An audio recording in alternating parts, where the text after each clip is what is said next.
to realize a part, like like a little part of a piece of furniture, of an ormolu or any kind of piece of hardware on the piece, it starts with the process of making a wax mold. So there's this wonderful machine that heats this special wax, and it's a special type of wax, and puts it into these mold forms, which are, when you open them up, you see they're what the piece is going to be. So then the machine right there squeezes it's like a Play-Doh machine in America. Like the kids used to have. The wax squeezes out through that hole into the hole in this piece. And then the piece hardens. There's a whole bunch of these pieces here. And it hardens inside the mold. And then they take the pieces out of the mold, and of course they're all sorted out by what they are. But then, once you get these pieces sorted, you see they all have to be totally cleaned up so that they're all perfect. So you see the skill that it takes to clean each one of these pieces, because if they're just slightly off, if there's just a little more wax or a little more anything, they no longer will work. So then these pieces have to be assembled. You can see all these wonderful fun shapes. So they have to be assembled into what they're going to be when they're put together. So you see all these little odd shapes are now this whole cluster of pieces, and each one has to be set exactly. And you see if it's just slightly off, the piece won't be perfect. But this is master art, where these people can actually, these artisans, know exactly where to put them without even measuring, by eye, to put them all together. And when anything is slightly damaged, it's either thrown out or sometimes in the wax process they can repair it, but it's a lot of labor. Then they take that and they put that into like a cylinder, which we have over here. And the cylinder, it has the holes and everything. So then you can show the one that is filled. So here, that cylinder, then is this cylinder here now wrapped. So it's wrapped so everything stays in. And they put the piece, I don't want to move this piece because God forbid I damage it. It'll be days work for him to fix it. But if you can see, if you look down in here, the piece has been dropped into it in just the right way.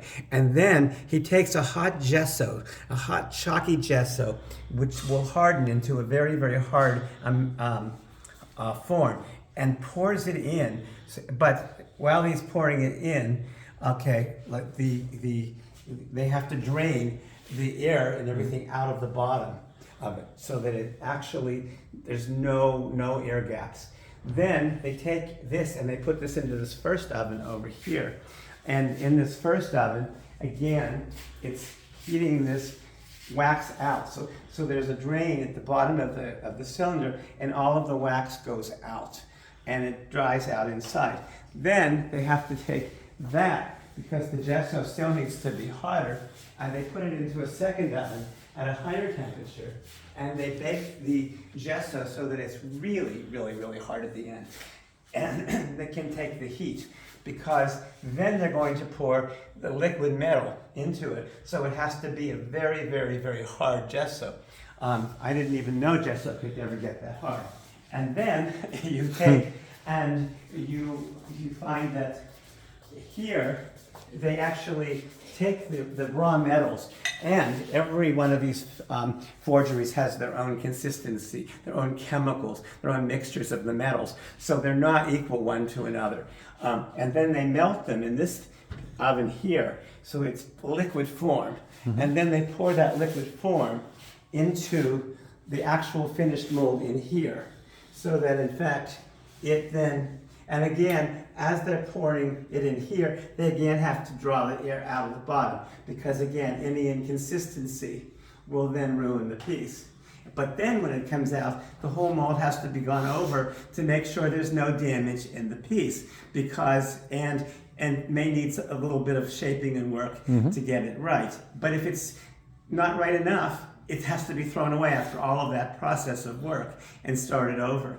And then it gets polished, hammered, detailed, and all of that. So it's an amazing amount of work just to make one piece. So imagine when you buy any kind of a piece of really fine furniture or accessory or lamp or anything that has this quality, that all of these pieces took that. So when you see a price of the piece, you have to understand what went into it. And when you compare this to something machine made, you see there's no comparison, because every little detail, every little curve, every little thing is consistent on every one. And yet, with however consistent it is, it's made by hand. So there's a little bit of variation, just like every human being has just a little variation. So it's so real. So this is why you come to Italy. This is why we bring this to you from the best of the Italians. And you see, we go to the places to see what you're really getting. We don't just order you something from a picture.